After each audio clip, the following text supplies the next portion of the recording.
Chapter 17. Harrison Tibble was a 35-year vet on the police force. He'd plodded his way up from beat cop, working the west side barrios when cops and their quarries still carried guns. He'd even taken a hit once, 3 nasty rounds in the abdomen that might have killed a lesser man and would certainly have given most ordinary cops cause to consider their career choices. Tibble had been back on full duty within 6 weeks. He was an enormous man, a full 6'6" and 260 pounds of solid muscle. After the gun ban, he'd used his bulk and cold, terrifying grin to intimidate his quarries. He still had the mind of a street cop, and his record was clean enough to serve tea on. He had a large, square face, skin the color of polished onyx, hands the size of steamship rounds, and no patience for bullshit. Eve liked him and could privately admit she was a little afraid of him. "What is this pile of shit we've got ourselves into, Lieutenant?" "Sir." Eve faced him, flanked by Feeney and Whitney. But at the moment,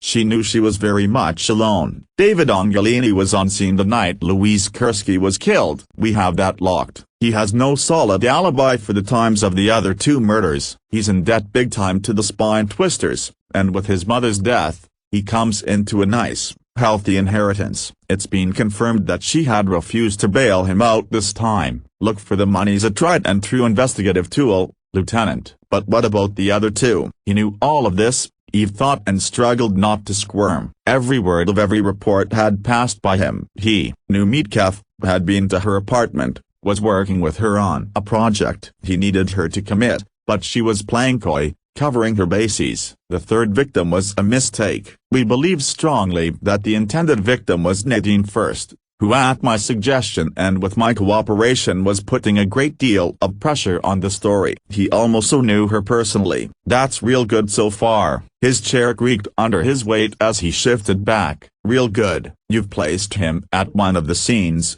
established motives, dug up the links. Now we run into the hard place. You don't have a weapon. You don't have any blood. You don't have diddly as far as physical evidence. Not at this time. You've also got a confession, but not from the accused. That confession's nothing more than a smokescreen," Whitney put in. "An attempt by a father to protect his son." "So you believe," Tibble said mildly. "But the fact is, it's now on record and is public knowledge. The psych profile doesn't fit, the weapon doesn't fit, and in my opinion, the PA's office was too eager to put the spotlight on. It happens when it's one of your own." He held up a plate-sized hand before Eve could speak. "I'll tell you what we've got. What it looks like to all those fine people watching their screens. A grieving family hammered by cops, circumstantial evidence, and 3 women with their throats cut open. No one's throat's been cut open since David Angelini's been locked up, and the charges filed against him are clean." "True enough, but that handy fact won't get an indictment on the lessers, not when the jury's going to feel sorry for him, and the council starts hawking diminished capacity." He waited, scanning faces, tapped his fingers when no one disagreed with him. "You're the number whiz, Feeney, the electronic genius. What are the odds on the grand jury if we send our boy over tomorrow on the obstruction and bribery charges?" Feeney hunched his shoulders. 50-50, he said mournfully. "At the outside, considering that idiot Morse's latest news flash. That's not good enough." "Spring him." "Spring him?" "Chief Tibble, all we're going to get if we push those charges is bad press and public sympathy for the son of a martyred public servant. Cut him loose, Lieutenant, and dig deeper. Put someone on him," he ordered Whitney, "and on his daddy. I don't want them to fart without hearing about it. And find the fucking leak," he added, his eyes going hard. "I want to know what asshole fed that idiot Morris data." His grin spread suddenly,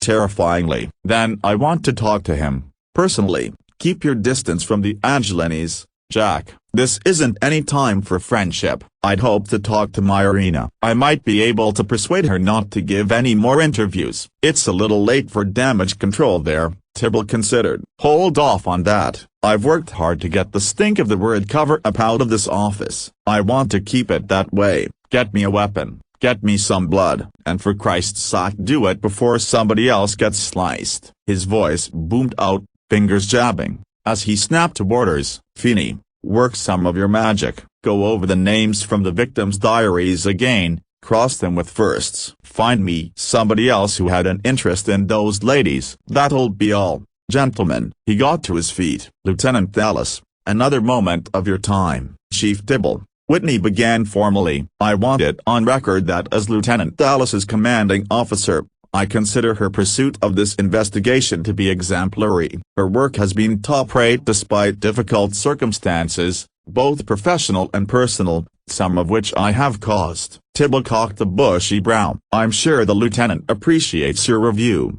Jack. He said nothing more, waiting until the men left. Me and Jack, we go back a ways. He began conversationally. Now he thinks since I'm sitting here where that corrupt pie-faced fucker Simpson used to rest his sorry ass, I'm going to use you as a handy scapegoat and feed you to the media dogs. He held Eve's eyes steadily. Is that what you think, Dallas? No, sir. But you could. Yeah. He scratched the side of his neck. I could. Have you bumbled this investigation, Lieutenant? Maybe I have. It was a hard one to swallow. If David Angelini is innocent, the courts decide innocence or guilt. He interrupted. You gather evidence. You gathered some nice evidence, and the jerk was there for Kursky. If he didn't kill her, the bastard watched some woman get slaughtered and walked away. He don't win any prizes in my book. Tibble steepled his fingers and peered over them. You know what would make me take you off this case, Dallas? If I thought you were carrying around too much baggage about Kursky. When she opened her mouth,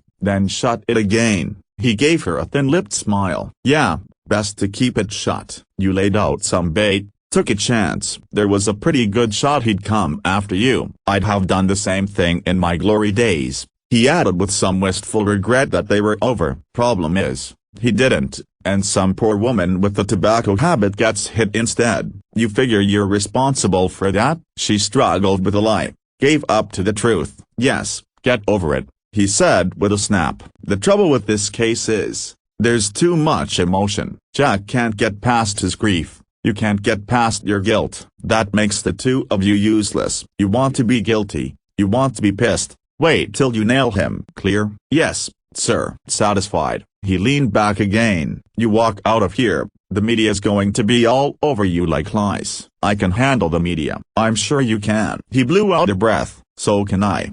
I've got a fucking press conference. Clear out. There was only one place to go, and that was back to the beginning. Eve stood on the sidewalk outside the Five Moons and stared down. Playing the route back in her mind, she strode to the subway entrance. It was raining, she remembered. I'd have a hand on my umbrella, my purse over my shoulder with a good grip on that, too. Bad neighborhood. I'm pissed. I walk fast, but I keep an eye shifting for anybody who wants my purse as much as I do. She walked into the Five Moons, ignoring the quick glances and the bland face of the droid behind the bar as she tried to read Cicely Towers' thoughts. Disgusting place. Dirty. I'm not going to drink, not even going to sit down. God knows what I'd pick up on my suit. Check the watch. Where the hell is he? Let's get this over with. Why the hell did I meet him here? Stupid. Stupid. Should have used my office, my turf. Why didn't I? Because it's private, Eve thought, closing her eyes. It's personal. Too many people there, too many questions. Not city business, her business. Why not her apartment? Didn't want him there. Too angry, upset, eager to argue when he named the time and place. No, it's just angry, impatient, Eve decided, remembering the droid's statement. She checked her watch again and again. She'd frowned, she'd given up, and walked out. Eve followed the route, remembering the umbrella, the purse. Quick steps, heels clicking. Someone there. She stops. Does she see him? Recognize him? Has to. It's face to face. Maybe she speaks to him. You're late. He does it quick. It's a bad neighborhood. Not much cruising traffic, but you can never tell. Security lights are dinky. Always are around here. Nobody complains much because it's safer to score in the dark, but someone might come out of the bar, or the club across the street. One swipe and she's down. Her blood's all over him. The fucking blood's got to be all over him. He takes her umbrella, an impulse, or maybe for a shield, walks away, fast, not to the subway. He's covered with blood. Even around here, somebody would notice. She covered 2 blocks in either direction, then covered them again, questioning anyone who was loitering on the street. Most of the responses were shrugs. Angry eyes. Cops weren't popular on the West End. She watched a street hawker, who she suspected was pushing more than fashion beads and feathers, skim around the corner on motor skates. She scowled after him. "You been round here before?" Eve glanced over. The woman was so white she was next to invisible. Her face was like bleached putty, her hair cropped so close it showed her bone-white scalp, and her eyes were colorless down to the pinprick pupil. Funky junkie, Eve thought. They popped a white tablet that kept the mind misted and pigments bleached. "Yeah, I been around." Cop. The junkie jerked forward, stiff-jointed, like a droid coming up on maintenance. A sign she was low on a fix. "Seen you talking with Crack a while ago. He's some dude." "Yeah, he's some dude." "Were you around the night that woman got whacked down the street?" "Fancy lady, rich, fancy lady." Caught it on the screen in detox. Eve bit back an oath, stopped, and backtracked. "If you were in detox, how'd you see me talking to Crack?" "Went in that day." "Maybe the next day." "Time's relative, right?" "Maybe you saw the rich, fancy lady before you caught her on the screen." "Nope." The albino sucked her finger. "Didn't." Eve scanned the building behind the junkie, gauged the view. "Is this where you live?" "I live here. I live there." "Got me a crash flop upstairs." "You were there the night the lady got slashed." "Probably." "Got a credit problem." She flashed tiny, round teeth in a smile. "And her breath was awesome." "Not much fun on the street when you ain't got a credit." "It was raining," Eve prompted. "Oh yeah, I like the rain." Her muscles continued to jerk, but her eyes went dreamy. "I watch it out the window." "Did you see anything else out the window?" "People come, people go," she said in a sing-song voice. "Sometimes you can hear the music from down the street, but not that night. Rain's too loud. People running to get out of it, like they'd melt or something." "You saw someone running in the rain?" The colorless eyes sharpened. "Maybe." "What's it worth?" Eve dug into her pocket. She had enough loose credit tokens for a quick, small score. The junkie's eyes rolled and her hand jerked out. "What did you see?" Eve said slowly, snatching the credits out of reach. "A guy pissing in the alley over there." She shrugged, her eyes focused on the credits. "Maybe jerking off." "Hard to tell." "Did he have anything with him?" "Was he carrying anything?" "Just his dick." She laughed uproariously at that and nearly tumbled. Her eyes were beginning to water heavily. "He just walked away in the rain. Hardly anybody out that night." "Guy got in a car." "Same guy?" "Nah, another guy. Had it parked over there." She gestured vaguely. "Not from around here." "Why?" "Car had a shine to it." "Nobody got a car with a shine to it around here." "If they got a car." "Now Crack, he's got one, and that pissant leave down the hall from me." "But they don't shine." "Tell me about the guy who got in the car." "Got in the car, drove away." "What time was it?" "Hey, I looked like a clock." "Tick-tock." She snorted another laugh. "It was nighttime." "Nighttime's the best. My eyes hurt in daytime." She whined. "Lost my sunshades." Eve dragged the pair of eye protectors out of her pocket. She never remembered to wear the damn things, anyway. She shoved them at the albino, who hooked them on. "Cheap cop issue." "Shit." "What was he wearing?" "The guy who got in the car." "Hell, I don't know." The junkie toyed with the sunglasses. Her eyes didn't burn quite so much behind the treated lenses. "A coat maybe." "Dark coat. Flapped around." "Yeah, it flapped around when he was closing the umbrella." Eve felt a jolt, like a punch in the stomach. "He had an umbrella?" "Hey, it was raining." "Some people don't like getting wet." "Pretty," she said, dreaming again. "Bright." "What color was it?" "Bright," she repeated. "You going to give me those credits?" "Yeah. You're going to get them." But Eve took her arm, led her to the broken steps of the building, and sat her down. "But let's talk about this a little more first." The uniforms missed her. Eve paced her office while Feeney lolled in her chair. "She went into detox the day after the first murder." "I checked it." "She got out a week ago." "You got an albino addict." Feeney put in. "She saw him." "Feeney." "She saw him get in a car." "She saw the umbrella." "You know what a funky junkie's vision's like." "Dallas." "In the dark, in the rain, from across the street." "She gave me the umbrella." "God damn it, nobody knew about the umbrella." "And the color was," I quote, "bright." He held up both hands before Eve could snap at him. "I'm just trying to save you some grief. You got an idea of putting the Angelinis in a lineup for a funky junkie. Their lawyers are going to whip your little ass, kid." She had thought of it, and she 2, had rejected it. She wouldn't hold up on direct ID. I'm not stupid, but it was a man. She's damn sure of that. He drove away. He had the umbrella. He was wearing a long coat, dark, which jibes with David Angelini's statement. It was a new car. I juggled that out of her. Shiny, bright, back with bright. So, they don't see colors well, she snarled. The guy was alone, and the car was a small,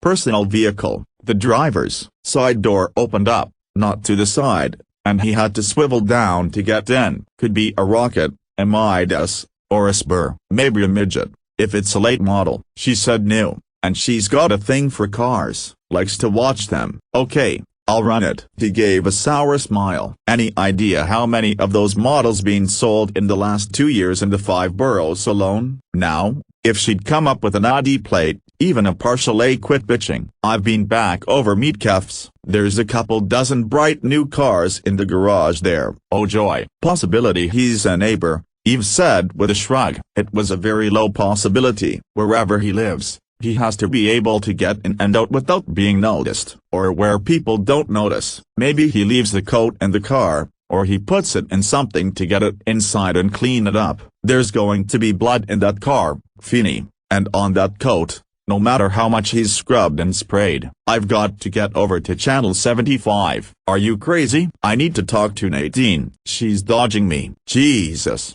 Talk about the lions then. Oh, I'll be fine. She smiled viciously. I'm taking Rourke with me. They're scared of him. It's so sweet of you to ask for my company. Rourke pulled his car into the visitor's lot at Channel 75 and beamed at her. I'm touched. All right, I owe you. The man never let her get away with anything, Eve thought in disgust as she climbed out of the car. I'll collect. He caught her arm. You can start paying off by telling me why you want me along. I told you, it'll save time, since you want to go to this opera thing. Very slowly, very thoroughly, he scanned over her dusty trousers and battered boots. Darling Eve, though you always look perfect to me, you're not going to the opera dressed like that. So we're going to have to go home to change. Anyway, come clean. Maybe I don't want to go to the opera. So you've already said, several times, I believe. But we had a deal. She lowered her brows, toyed with one of the buttons of his shirt. It's just singing. I've agreed to sit through 2 sets at the Blue Squirrel, with the idea of helping Mavis into a recording contract. And no one with ears would consider that singing of any kind. She huffed out a breath. A deal was,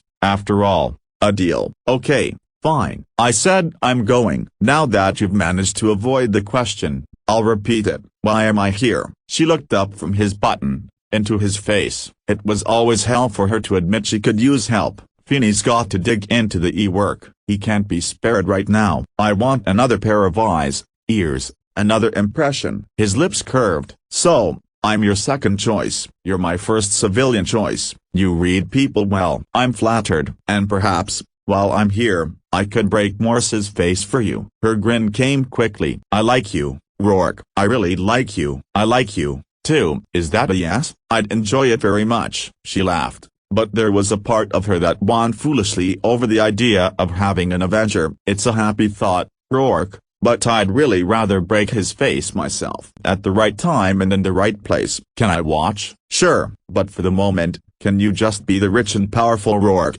My personal trophy? Ah, how sexist. I'm excited. Good. Hold that thought. Maybe we'll skip the opera after all. They walked together through the main entrance, and Rourke had the pleasure of watching her shrug on the cop. She flashed her badge at security, gave him a pithy suggestion that he keep out of her face, then strode toward the ascent. I love to watch you work, he murmured in her ear. You're so broken bar forceful, he decided as his hand slid down her back toward her butt. Cut it out. See what I mean? He rubbed his gut where her elbow had jabbed. Hit me again. I could learn to love it. She managed, barely, to turn a chuckle into a snort. Civilians, was all she said. The newsroom was busy, noisy. At least half of the on-desk reporters were plugged into A-Links, headsets, or computers. Screens flashed current broadcasts. A number of conversations stopped dead when even Rourke stepped from the ascent. Then, like a horde of dogs with the same scent in their nostrils,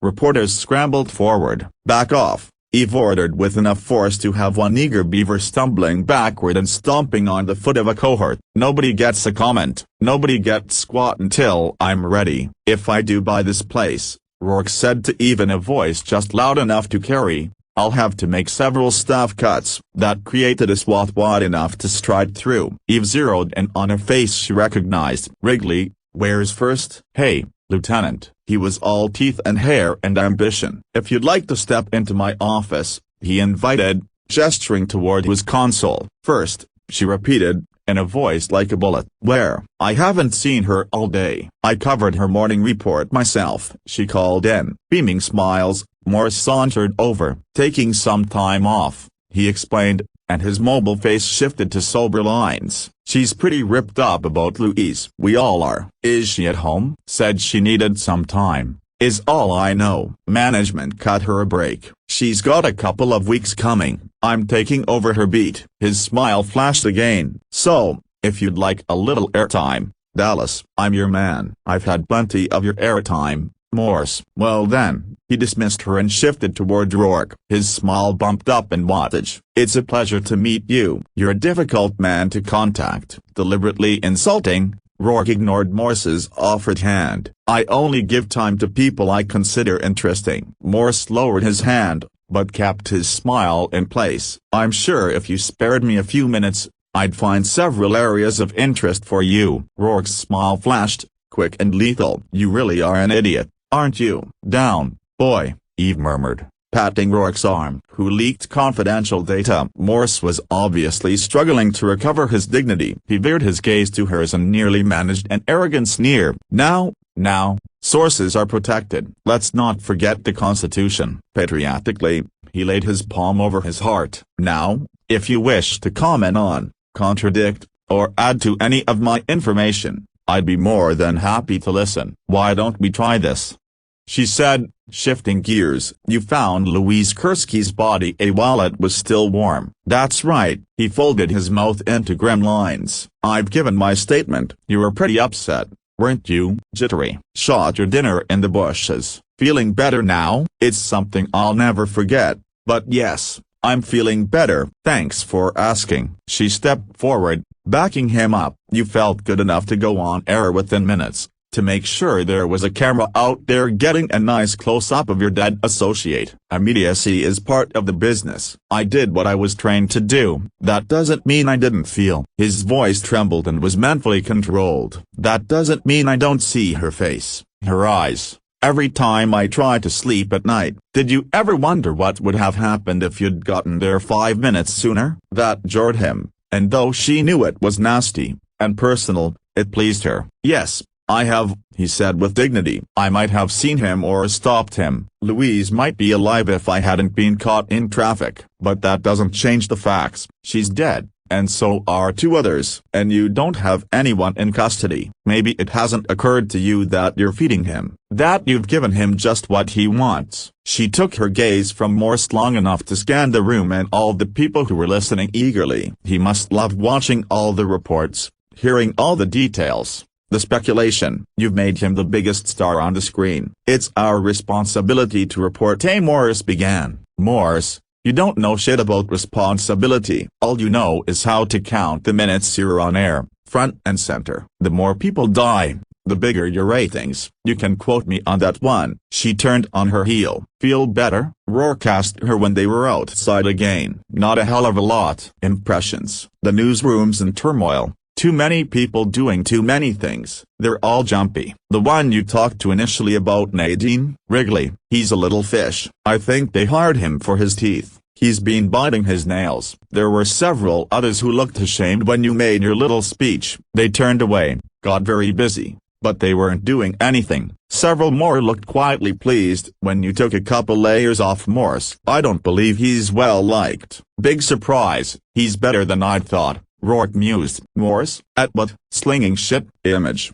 Rourke corrected. Which is often the same thing. He pulls out all those emotions. He doesn't feel any of them, but he knows how to make them play over his face, in his voice. He's in the right field and will definitely move up. God help us. She leaned against Rourke's car. Do you think he knows more than he's put on air? I think it's possible. Highly possible. He's enjoying stringing this out, particularly now that he's in charge of the story, and he hates her guts. Oh, now I'm hurt. She started to open the door, then turned back. Hates me? He'll ruin you if he can. Watch yourself. He can make me look foolish, but he can't ruin me. She wrenched the door open. Where the hell is Nadine? It's not like her, Rourke. I understand how she feels about Louise, but it's not like her to take off, not to tell me, to hand a story this size to that bastard. People react in different ways to shock and grief. It's stupid. She was a target. She could still be a target. We have to find her. Is that your way of squirming out of the opera? Eve got in the car, stretched out her legs. No,